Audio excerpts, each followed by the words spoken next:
day, everybody. This is Calxiyn here, and if you guys enjoyed this video, you should subscribe for more My Hero Academia videos. Today we are going to be reacting to episode 5, and I'm super excited to see this fight, but before we get into it, let me remind you guys that you should subscribe for more anime reaction videos, and you can check out the Patreon if you want to support me, or if you want to see the full-length timer and subtitle reaction. Basically what this video is it's reaction highlights and then a discussion afterwards about the episode, whereas on Patreon, we have a sync with me, like you press play when I press play, full-length reaction to the episode. So that is up if you guys want. Without further ado, why don't we just get into it?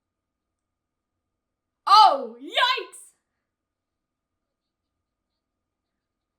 Oh, well that's friendly though, in a way.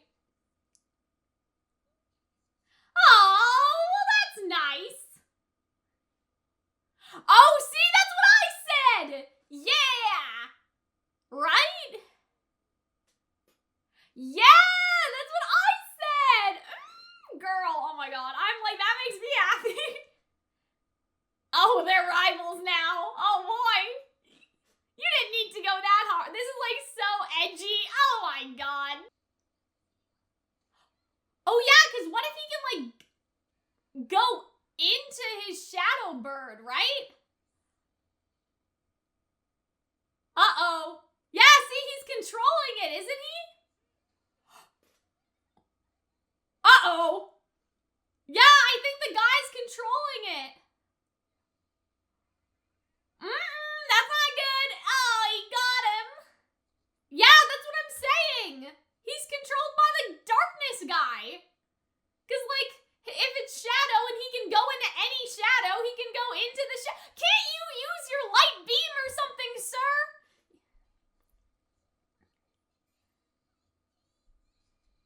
Okay, that works, I guess. Oh yeah, see, he was in there. That's what I'm saying. Oh my god. That's so cool.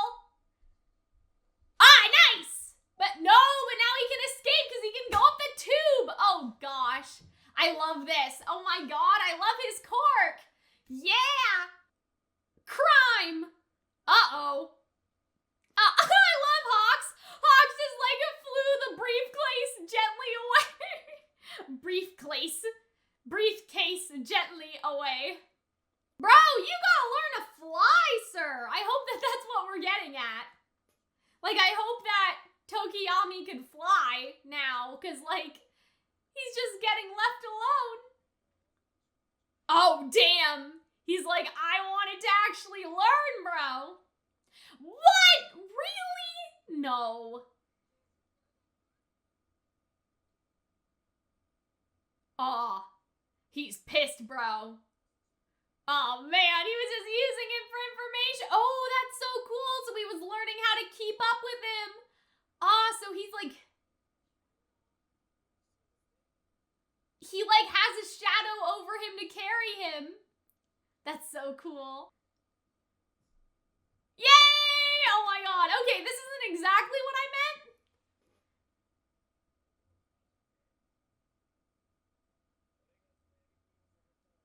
Oh. Oh. Oh. Wasting his potential. Why? Because he can't fly? Oh, look at him. He's just like, eh. Oh.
everybody, let us get into the discussion now. Now, I have a lot to say about the Tokoyami and Hawks part of this episode, obviously, but I do want to touch on a couple things near the beginning, just because I thought that it was really interesting, like the feedback that everyone got and the little conversation they have with Aizawa right here. And so you have Kirishima saying, if I'm not trying to brawl with my opponent, it's hard for my quirk to be useful. And then he starts talking about, you know, like if this was real, if these were like real villains, he would have been dead, right? And then you have characters later like Kaminari being like, woohoo! And so I don't remember which character it was, but one of the other characters points out later on, like, oh, the ones that went on work study and like internships, like they're a little bit more serious compared to Kaminari. I think that that's what they were implying. Did Kaminari not get to do a work study? I guess that's what happened there, but anyway, and so I really liked like this feedback scene of how Aizawa basically like gives criticism on the fight, even though they had won. And so I really like this. I need to be able to give more detailed instructions to the bugs, and so Aizawa was like, yeah, you're right on the money, like he says that later on. And so I just like to see like the self-reflection of all the characters. Yeah, and then obviously Kaminari's like, no criticism for me, like I'm doing great. And so I thought that that was like really in character for him. Like it was a nice bit of like comedy when you have all these other characters like feeling really sad about themselves, but I love how everyone's just like standing here and they're just like, oh, this guy, like why is this guy like this? And I like the comparison between Aizawa and Vlad, because I feel like that Vlad gave the criticism more as a team, right? He was like, why did you know, use like so-and-so as a decoy? Like he was focused more on the team aspect, where I feel like Aizawa was more focused on like the individual aspect, like their individual failings, whereas he was just like, your strategy sucked, bro, right? And so that's like a difference between the teachers as well. I wish we could have won without losing anyone. We were all over the place, and so that's what obviously she's thinking about, and then Shinzo is thinking about the binding cloth, and like Aizawa was like, hey, like don't feel too bad, like it took me a long time to be able to learn that, but he's still thinking about his reaction time, which Deku mentioned in the last episode. And yeah, I really like this. If you could do it right away, then you wouldn't have to work hard, right? Like he's basically saying, like, if it was easy, you wouldn't have to like, work hard to get where you're getting, I guess, right? Like I feel like that so much of the time people like look at, you know, an artist or an actor or a singer or whatever, like maybe an athlete, right? And they're like, wow, you have so much talent. But what a lot of people don't realize is that it's not really talent, it's like hard work and skill. Like, are there people that are naturally inclined towards something? Of course, right? But like if it was just, I don't know, like if it was just talent, if it was just random, like I feel like that's sort of what Aizawa was saying, like, hey, like the whole reason like we're in this school is to like learn and work hard. If you didn't need to work hard, no one would even be here, right? Like that's the whole point. Like if people were like all naturally inclined or naturally talented to be heroes, right? Why would there be like a hero school? I think that that's basically what he's getting at. Like if you could do it right away, then you wouldn't have to work hard. It's sort of like that same mentality. It's like, I'm not talented, like I'm not just talented to use them. It took me 6 years to do that. And so I feel like that's like a really good message in all this. Like this is a school, like you're learning, you know, like nobody expected you to come out of the womb perfect. And there are people like that have advantages, you know, that have advantages because of their quirk, but ultimately like the whole point of you guys being here is so you can like learn and like grow, right? Like I feel like with talent sometimes, like I think talent is very reductive because people act like you were just born that way or like born with that skill or that inclination when really it was your hard work. And I feel like that people also do it in the sense of like, hey, you know, like I could never do this because I just don't have the talent, right? Like people sort of say that, I think, to make themselves feel better sometimes about the fact that like, not necessarily that they don't want to, but it's like, oh, I could never be an artist, I don't have that talent, when really, like maybe you could if you put in, you know, the 40 hours a week or however long like people practice, like, oh, like how much time does it take to be a master at something? I've always like heard that before, like how many hours, right? Like it's almost like, oh, hey, like if I'm talented,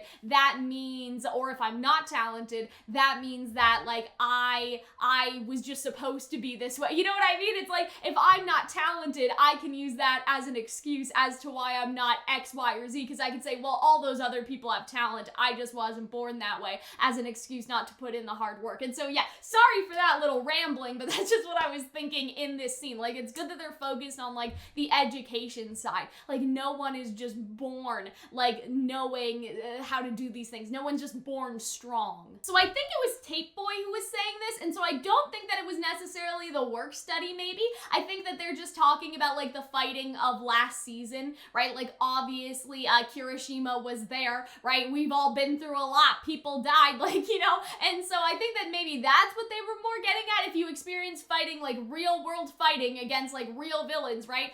Even if it's just training, right? So they're talking about right now, like, even if we're just training right now, your frame of mind, and then it keeps going, or like motivation would be different, right? Like, it's changed them. Like, seeing like real combat has changed their way of thinking. So I don't remember where Kaminari was during all that, but I guess he just wasn't there. I mean, like, not everyone in the class was there last season, like during that arc, but I think that's basically what they're getting at. Like, when you go through the real shit, like even just in training, like even Kirishima's just like, oh yeah, like if, you know, if this had been real, I would have died, because he's been up close to death, bro. Like, maybe not like that over dramatic, but still, like, I think they have been closer to like death in real combat compared to Kaminari, maybe, question mark? I feel like that's what they're sort of implying with the scene. And I really like the feedback that Aizawa gives everyone. Kirishima, you should focus on setting up your opponent for a head-on fight, right? And so that was the problem, is that like the beast guy, like he was supposed to fight him, and then he just like yeeted him out of the way, right? So that was like part of the problem, is that they weren't really like fighting head-on effectively, right? And then Koda, it's exactly what you think. You should increase the accuracy with which you control the animals, right? Because I guess that was the problem with the bugs, because like I guess like if the bugs could have moved and like still gotten on like the beast guy, you know what I mean? Like, they still could have moved, but they didn't move. The bugs just sat there. And so maybe like he needs more control over the bugs, so they'll like adapt better to like whatever situation's going on. Because even though Kirishima just sort of stood there like with his punch out, right, and like missed, the bugs could have like seen that there was like missing going on, I guess, and then like flew towards the beast guy. So I feel like that maybe that's what we're talking about. Like, that could have like been a thing if he had better control. Don't fight from the front. Think about your enemy's weakness, right? So that was the other thing, is that the bugs were like right in front of his face, and so maybe like if one of them had gone in front and one of them had gone behind, that would have worked a little bit better. I don't know. I'm just trying to interpret Aizawa's criticism. I really like the scene though. Kaminari, you weren't fighting seriously at the beginning, right? So now, like, this is where we're getting like, you know, the draggings coming in, right? Are you unable to use your true strength unless your teammates get beaten? I feel like that this is gonna be like foreshadowing, and maybe not exactly foreshadowing, but it's definitely gonna come up sometime later that Kaminari is like, you know, not goofing off per se, but like maybe a little bit. And so I feel like that's definitely gonna come up another time, is like, hey, why can't I use my true strength? You know, like why am I like holding back? Like, he was sort of, I don't want to say goofing off, but maybe he was goofing off a little bit too much and treating it like very casually compared to his teammates. And I think that this will definitely like come back up later. I feel like that he's gonna have character development too at some point, like in this vein, right? And then think about how to cover for a mistake quickly rather than your mistakes. And so I really like this. Like, this is just nice like life advice. Like, don't lament on your mistakes, just think about like how to recover. And so I feel like that, yeah, I really like that. I really like that advice for her, because I feel like that during the fight she was like, oh man, our plan is like, and like this is happening, and it's right? Like, she was sort of I feel like stressing a lot. She's like, what do we do now? Like, we fucked up. Like, I feel like that she did think quick on her feet though with the mucus, but I think that everything else, like, she's sort of in her head right now. She's like, I wish that we didn't have to lose anyone, instead of maybe thinking, okay, well, now that we've lost this person, what do we do? Like, I feel like that's what he's getting at. And then none for Shinzo because he already knows what he did wrong. And so yeah, I really liked this scene. I thought that it was nice to play into like more the educational side of it, like what lessons are like they learning like from these fights and how that'll play into their character development for later arcs. Even though he won, he is painfully aware of his own inexperience, but instead of getting depressed to get ready for his next match, I think this is Midnight talking, he's replaying the match in his head to find ways to improve, right? And he's like trying to like fool around with the binding cloth to see how it like really works, right? And so I really like this little bit too. And I feel like that like Shinzo is inherently like a fiddler. I guess like we talked about this in previous episodes, how he like does a little thing on his helmet and how he sort of like fidgets and he puts his hand on his neck, right? And so I feel like that like this kind of actually makes a lot of sense for him as a weapon, like something to do with his hands, something like, oh my god, what is it, like almost like those little finger things where the more you pull on them, like the worse it gets, right? Like I just feel like, or like Cat's Cradle, like with the yarn and stuff, like that's what this reminds me of. I feel like he does need something like this, and I wonder if this will be part of his like actual hero arsenal, or if he'll just have something like inspired by Aizawa later. Yeah, so meanwhile, on this team's side, we have this, if you'd only come together as a team, then you could have won the match, right? And so I feel like that it's an opposite problem. I feel like that Class A worked better as a team, but failed on an individual level, whereas they are all strong as individuals. They have very strong quirks. However, like as a team, they sort of failed, and that's why they lost. Like I feel like that's why it's almost the opposite, because as individuals, they were strong, versus Class A, as individuals, they had failings. But as a team, Class A was better, whereas Class B, as a team, they kind of sucked, right? And so I really like this scene too, with the guy, like, oh god, the annoying guy, I don't remember, Momoa?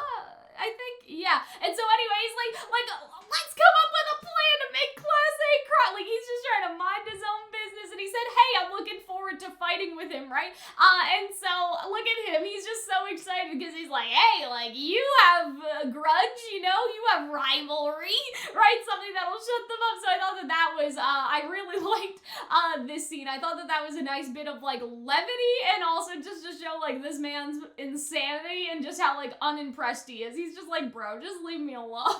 Meanwhile, everyone else is trying to figure out how they can be a good team too, right? Like everyone's in these pods strategizing, and Bakugo's like, don't get in my way. So I feel like that this is going to be a teamwork issue, and this could be foreshadowing to Bakugo actually losing. Because I feel like that we're getting into this area of like, it's the teamwork that is gonna make like the classes win versus like the strength of their individual quirks and stuff. And so I feel like that like if Bakugo's already saying this may be a problem, because he's already like ignoring his team. I could be wrong though, but yeah. And so they're also in a pod, they're discussing, and so Ida's saying there's something I want to tell you about, I think his quirk, right? And so I think that's Ida that was talking in there. And so yeah, either way, like there, you know, there's a little bit of foreshadowing for the later fights. Like I don't think we ever found out like what this meant. They also want to use Ida as like a trump card, I think they talked about, right? And so there's just a lot of like cool little things in here that I thought like were really like cute. Then Deku's team, they're trying to make like a fatal move and stuff. Like I just thought that these were like really nice scenes, and also like foreshadowing to the later fights, because we get sort of like, hey, there's something I should tell you about my quirk. Well, what is it? Like, we'll find out later. Like, that's the whole thing, right? And so I feel like that's really nice. I really like this dialogue from All Might. So he's saying, here's their chance to compare themselves to those around them, to understand their current position, right? So that's like not only within their own class, I think, but also compared to other heroes their age who will also be graduating and, you know, going off into the big world, right? This class is kind of like a dress rehearsal. And so that makes me think it's almost like a rehearsal for real life. But I do think, like, you guys keep telling me, like, Cal, don't worry, like, things are gonna get intense, like, things are gonna ramp up. You know what I mean? Because I've been like, guys, my hero's not boring, okay? I'm not bored. But in terms of like these sorts of videos, it's, I don't know, like the discussion's not as like looking for clues as Shadow's house or anything, right? And so, but you guys keep telling me like, no, Cal, the arc after this one, shit's about to get real. And so I feel like that this is, you know, the dress rehearsal for that real shit, so to speak. And so I feel like that this may be foreshadowing towards that, but also like a dress rehearsal in a sense for like the real hero world. Like I feel like this season has had kind of a focus on like the charts more so than past seasons. Like obviously last season we actually saw the new chart announcement, right? But like, I guess I shouldn't say season, but like this arc is focusing a lot on like hero placement. So Endeavor's now the #1 hero. What does that mean, right? And so this class is almost like those charts, like, you know, comparing your position to everyone else, seeing like how you're doing, where you fit in. Like I feel like it's almost like the class almost has their own chart, or rather the school, I guess. Like between class A and B, they could have their own like chart like the pro heroes do, and it's a dress rehearsal for like that aspect of like real life hero work. Like that's how I'm thinking anyway.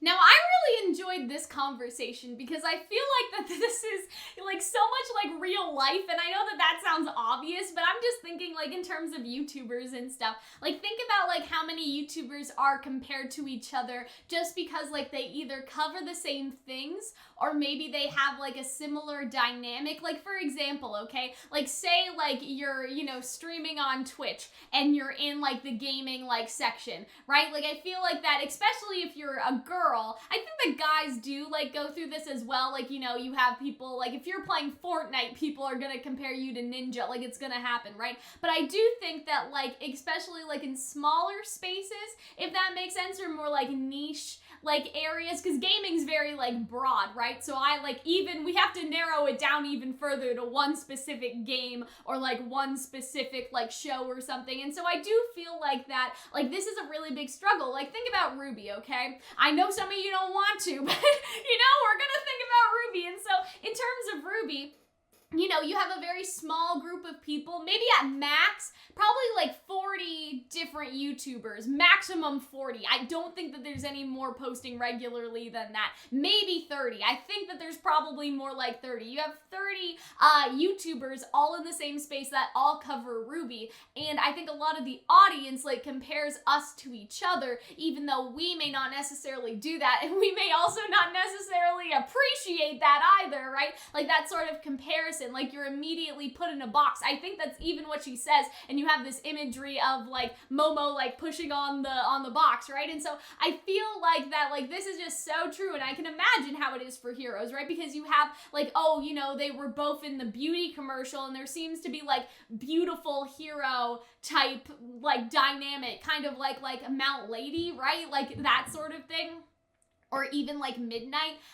It's like there are fans that put us in the same box, right? And so in this case, I feel like it is because of their like modeling and their appearance and that sort of like beauty aspect. Like, are you like the beauty hero, right? And so I don't know, this like scene really resonated with me. Like obviously, like for me, there's like the Ruby aspect of it, I guess. But then I think in other areas of our life, we do definitely feel that. I guess it really depends on like what you're doing, but you can sort of also think of like something like typecasting, you know what I mean? Like I'm a soprano, like in terms of like musicals and stuff, and like I've always sort of been told like, oh, you're not the lead, you're like the funny friend, like you're like the best friend, you're like the positive best friend, right? And that's fine, but it's also like then that puts me in competition with everyone else who could be the funny best friend type of character, you know what I mean? And so I do think that it does like happen a lot in like other areas, and so I really liked this scene. Again, for that sort of reason. I don't know if everyone's gonna be able to relate, but like as a performer, I definitely like felt this. As a YouTuber, absolutely. Like I don't really get compared to anyone in the anime space very much. Like I don't think anyone's ever been like, you are like so-and-so. Like I don't know. But like in terms of Ruby, like yeah, I definitely like sort of feel like, okay, you've been sorted into a box, because that's just like how humans, I think, like to organize things in their brain, right? Like it's not always always a good thing or a bad thing. Like, it kind of just is. Like, that's a lot of, like, how our brains work and stuff. Like, we like to compartmentalize things. We like to put, like, tags to things, if that makes sense. We like to, you know, sort people, I guess. I don't know. It's kind of weird, but I think that's how a lot of our brains work. And so I like that they're touching on this in the show, because this is such a nice piece of world building and, like, such an interesting concept that, like, this also applies to heroes. Like how it applies to celebrities, like how it applies to if you're a performer or a YouTuber or a gamer or whatever, right? And so, yeah, I just really like this scene, because she's, like, the same box. Like, at first she's like, right? And so they've been put in the same box online, like, by their fans, and I'm like, well, that's, like, that hits close to home, right? Your grades and your cork are both better than mine, so I didn't really like getting lumped in together with you. Yeah, that's the worst part too, if you know, or I guess, or if you feel like someone else is better and you're always, like, being constantly, like, compared to them, right?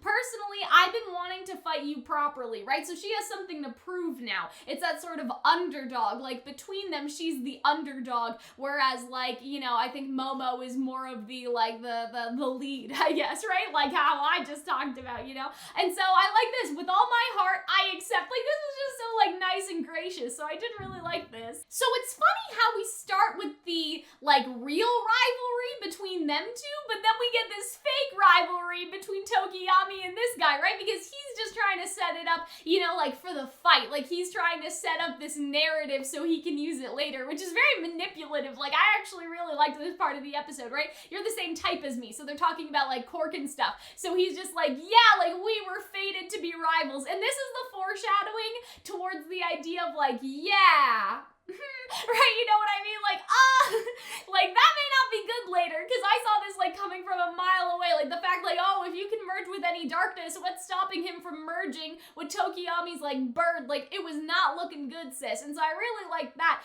And so I like this. You and I share a destiny. And I'm like, oh, okay. Like, at first I was like, yeah, that makes sense. But I think that that's why, like, because it makes so much sense, it was, like, an easy trap. Like, I don't think that this guy really even gives a shit. You know what I mean? Like, he just said it to plant the seed in his mind later so he could use it, like, in the fight. It's like, I don't know, like, mental manipulation, like, psychological warfare. That's what I'm trying to say. I really liked seeing this conversation about kendo, but can we just appreciate how Kaminari and Kirishima are, like, sitting together watching the match? Like, I just thought that was really cute. And so, yeah, he's like, hey, she gets the job done because she's class rep. And so I was like, oh, well, that's like Ida. I didn't realize that. She's smart and makes decisions, quick decisions calmly. Quick decisions, very important. And so she's calm, she's collected, but she's also quick. So I thought that that was, like, really good. She's also brave, risking herself on the front lines when it counts. And so I thought that this was like, oh, like, you know, going back to, like, this event, like, this felt so long ago. You know what I mean? Like, in the grand scheme of things, this was such a long time ago. And she brings the class together with her cheerful personality. I feel like that she's a little bit like Deku in that way. Again, I'm not trying to put characters in tight boxes either, right? But it's interesting, like, the parallels, like, some characters have with each other. Because I wouldn't say Momo is very, like, not that she's negative, but when I think of cheerfully, cheerfully positive, I think of Deku, Uraraka, the pink girl whose name is escaping me, right? Like, that's sort of who I think of. Without her, all of Class B would have been taken in by Monoma.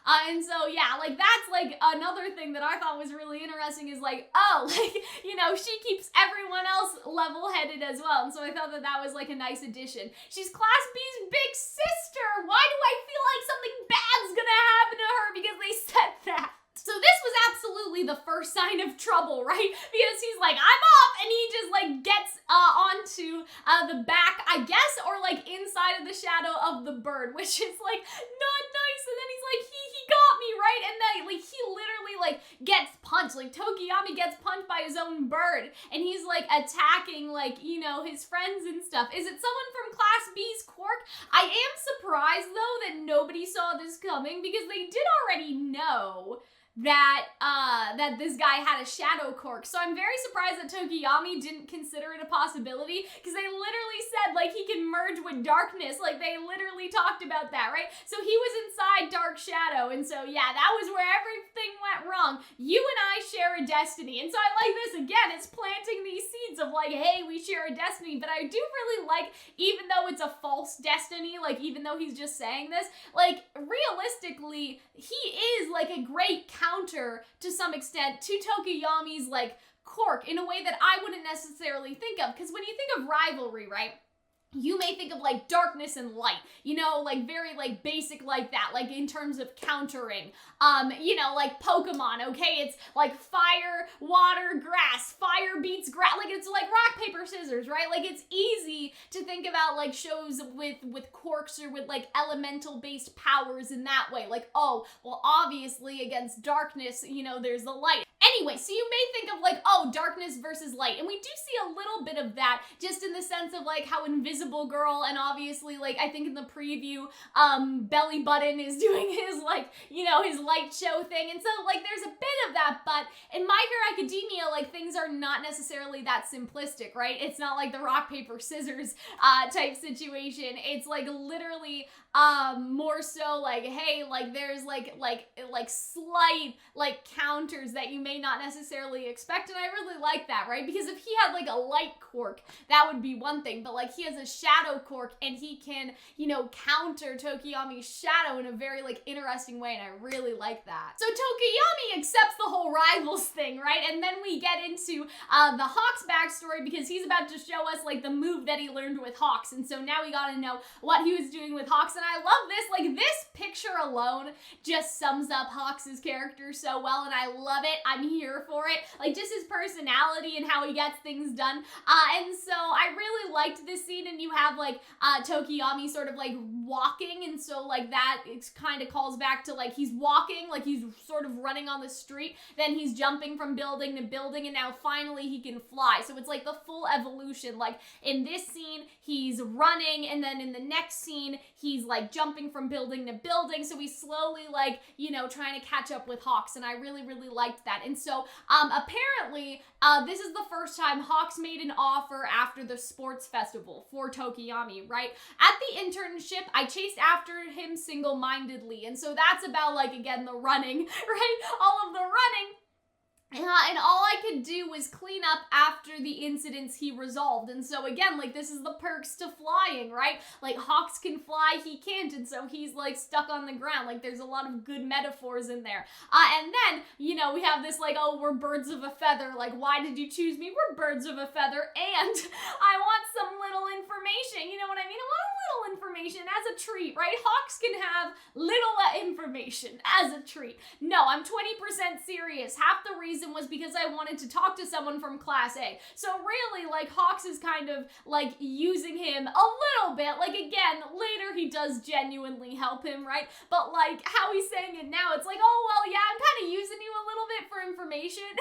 Peace, right? And so, you know, like, I think that like he was genuine, but he also wasn't. Like, he was interested in helping Tokoyami grow, but he does have, like, his selfish motives about him. I like that he's not, like, clear-cut, you know, in that way, like, as a character. Then I thought I'd get someone good who could keep up with me, and so that's a little bit of shade, isn't it? Because, like, Tokoyami can't keep up necessarily. So from the top finishers at the UA Sports Festival, I chose the bird-like one who seemed like he'd be good. Again, seemed, and I'm like, sir, like, he's not good. Are you saying he's not good? Like, that's kind of how it came off. But to be fair, he couldn't keep up necessarily, but he could only not keep up as much as the sidekicks. Like, his sidekicks were on the ground too, and they were just running after him in the city too, right? And so he's like at the same level at least as the sidekicks, right? You know, and so it's not that bad.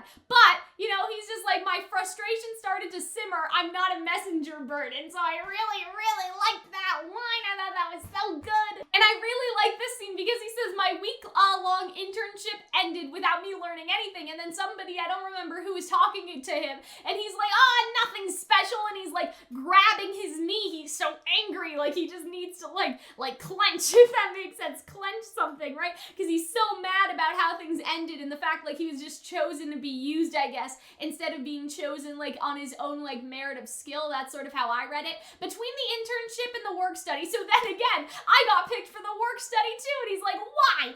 UA did various things. You probably want to hear about those things, don't you, Hawks? And I love that. Like, I really liked that like dialogue line because he's like, hey, like this is probably the reason you chose me again, isn't it? Don't look down on me, number 3, no number 2 hero. That was such a good line because that's basically what it is Hawks is just like, yeah, I don't really care, right? Like that's the impression that Tokoyami got. I don't really care. I just chose you to get information. And so he feels like, you know, this is a personal grudge, like personally offended, like, hey, like, you know, don't look down on me. Like you're like minimizing like my impact here, you know, like my skill and stuff, right? So I really like that. And I love this face. Like this face also like just summarizes Hawks. Like, you know what I mean? Like it gives you that Hawks energy. And so I really like this expression from him. And so then we get this scene of like, oh, well, what do you want to talk to me about now? Like I've had enough, you know? Like I'm just trying to fight, bro. I'm not trying to give you information. Like what is this, an interrogation? That's sort of the vibe I got. Ooh, that rhymed. Information, interrogation, guys. And so now Hawks is like, okay, well, I realized that I kind of did him a little dirty. Like, I feel like that's what Hawks is getting at, is like he realizes that like he upset him and he maybe underestimated him like a little bit, or maybe he was planning this all along and he just wanted to get him riled up on purpose because he thought that frustration would be good to grow. Because in this episode, we see like Tokoyami's frustration helps him to like grow, to try and keep up with Hawks. And then we also see like we have the Shinzo frustration thread. I think All Might says something like the fact that frustration is his first emotion is good. That'll like propel him forward. So I feel like it's almost the same case or tactics right here. And then you get like this flying scene, which I thought was really nice. Like, we've become the wind, and you have this nice shot of the moon. Like, it just looked really, really nice. And so then we get this dialogue from Hawks. I asked for you 20% because we're birds of a feather, and 50% because I wanted to hear about the league, right? And the last 30% was because I thought you were wasting your potential, right? And so I feel like that, yes, like this was kind of the plan all along, and he probably made him mad on purpose, right? Like, I think that that's like basically what these scenes are telling me anyway. And so he's like, you know, wasting my potential. Like, he's like, the sky's great. Like, he just keeps going, and he's like, wait, like, what? You're wasting my potential. You can get a bird's eye view of everything. And so he's like, wait a second. It like clicks for him. He's like, wait a minute. You thought I was wasting my potential? Why? Right? Because he wasn't able to like fly before. And so I feel like that was what he was getting at. It's good to put effort into covering your short range weakness, right? And so that's about like how far the bird, I think, can like go away from him, right? Like the umbilical cord. I touched my own belly button. The umbilical cord, right? But you shouldn't forget about developing what you're good at. And so that's about like, hey, like the shadow doesn't need to go very far if it's like literally helping you fly. You can move more freely. And so like this is all Hawks' point, and I really like that. I'm not interested in training the next generation or anything, humble as always, or maybe a little too carefree, who knows, right? However you want to interpret it, right? But we're birds of a feather, right? So I feel like he is maybe a little more interested than he lets on. He's like a very carefree person, and I feel like that comes from like a deep-seated issue of just being whatever people want him to be, you know? And so I feel like that like Hawks has issues, okay? Especially like we see a couple episodes ago his backstory. I think Hawks has some issues, but yeah, the ones who can fly should fly. And so the vibe that I get is maybe like when Hawks is in the air, that's like the freest he can be. Like he can finally be himself instead of what everyone wants him to be. And so he wants to help Tokoyami like fly as well. Like that's kind of the vibe that I get, you know, like something like that. And so I really like that aspect of all this. Like, and we also see like a close-up of his face. There's no need to be confined to the ground. And so I feel like that again plays into his like backstory and maybe like, you know, feeling trapped in his circumstance. Basically as a kid, being like sold off to the government or whatever happened. And so I feel like that this was like a really good like development for Tokoyami, but also for Hawks, like getting more into Hawks' mindset. And this is where we get the confirmation of the like fake rivalry. He's like, oh, like he's after me. That's probably what you think, right? But he's basically saying no, like he's saying that Tokoyami's probably like, he's after me, but he's saying, no, I'm not after you, bitch. Like this was all fake, right? That's probably what you think, but it's not true. And so I do wish that's something that they would do in the subtitles. I feel like that it would have been nice to put quotations, just like as a viewer, to know that like somebody else is almost mimicking someone versus that being their own words. Does that make sense? You know, I don't know how to explain it, and I don't know if anime really does that like in any other circumstances. That's just something that I was thinking of, because like looking at this back, like that's a little confusing, but he's basically saying that's probably what you think, like, oh, he's after me. That's probably what you think, but it's not true. So like that differentiation could be really helpful in terms of like subtitles and stuff. I don't know why I'm saying this. Like, who, Funimation, somebody's gonna watch this video and be like, damn, write that down, like this 500 view video, and be like, write that down, she's on to something. Like, no. But yeah, that's just something I was thinking of. And then I love this face, like, oh my god, this is like cursed freeze frame, but he like grabs him, and I loved it. Oh my god, like this was just hilarious. I thought that this was so funny, and he's just getting dragged in the shadows by the cape, and I'm like, sir, please don't choke. This is why they say no capes, right, in The Incredibles, no capes, because I don't think he would have been able to do this if he didn't have a cape, you know what I'm saying? So maybe we should consider that, I don't know. And so this is where we get the flying, and I just thought that this was like so good and so cool, because I literally thought for some reason he was gonna grow feathers from his arms and fly like hawks, and then this makes like so much more sense. And I love this from Deku, like the principle behind it is easy, right? Like, you know, dark shadows always floating, so we can hold on to Tokoyami and move, right? So that's basically what's happening, and then the cape is protecting him from like being, I guess, weakened and everything. And so I love this, and this is exactly how Hawks was carrying him in the other scene, and I think that that's just so great. And so see, he's thinking about the lesson that Hawks taught him. You shouldn't forget about developing what you're good at. Hawks, I thank you. And I thought that that was really, really nice. And so obviously Tokoyami recovers him. He's gonna go higher and like out of this area, so he can no longer attack. Plan A failed, right? And so they talk about like, oh yeah, use your, you know, your light thingy so they can catch him, and they do end up like almost getting him, right? Like he's alone-ish, kinda, right? Like he's just in this area. I can't believe you launched a surprise attack alone. And so they're talking about like, hey, like your teammates from the last time did the exact same thing and they sucked, right? You lost. Why would you do it again? Because this was basically almost, it's not, right? Like it's almost the plan. I think that that's what they're getting at, is like, hey, didn't class B last fight do this exact same thing and it failed? Like, why are you doing this? But even unexpected circumstances are within expectations for me. I really like this line. And then he's like, oh, within expectations, huh? Like, you didn't expect this, right? Like mushrooms. That's basically what we're getting at. And so yeah, they basically corner him. You know, they pop him out of the shadow, and so they try to like capture him and everything, and then the mushrooms. What is this gonna be exactly? I'm not entirely sure. Like, is it gonna make them sick? Is it gonna make them controlled? Is this like The Last of Us, like the cordyceps or whatever that make people into zombies? Like, I'm a little bit confused about how the mushrooms will play into like in this case, it's okay, she can't be invisible anymore because she's covered in mushrooms, but like, are the mushrooms gonna hurt them or poison them or give them like negative effects? And so I really like this though. Kendo's better than you.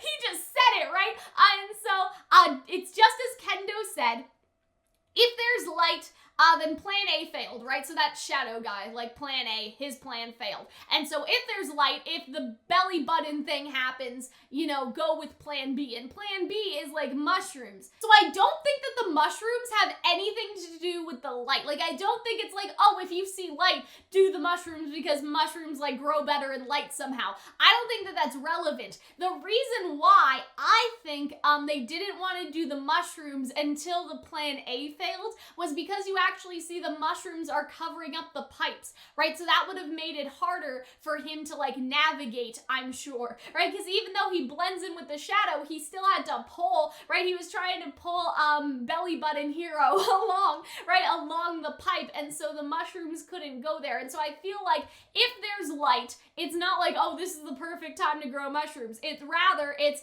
if there's light, my plan failed, I have popped out of the shadow, which means like I'm probably not going to be able to use the tubes anymore, or like the pipes. If I can't use the pipes, you can grow the mushrooms, and that's plan B. That's more how I see it, because mushrooms, aren't they supposed to be in dark, like damp conditions? And so that's the thing, like I was like, light, like why would the light matter? The light matters because it's an indication that the shadow plan failed, and so he's not going to be like pulling people on the pipes anymore, because that would like fuck with the mushrooms, I'm sure. Like that's what I'm sort of thinking, and I love this, and I can't wait to see like how this actually affects anything, or like what these do. Like this is gonna be pretty hype next week. So see, she's spraying water, so we have that like dampness like part, right? Like that's the whole thing, like with the mushrooms, or maybe it's like growth or something, like growth fumes for the mushrooms. But yeah, Class A tries to fight back, but with Class B and their wide range attacks. So that's interesting. I wonder if we're gonna actually see what Manga Guy does,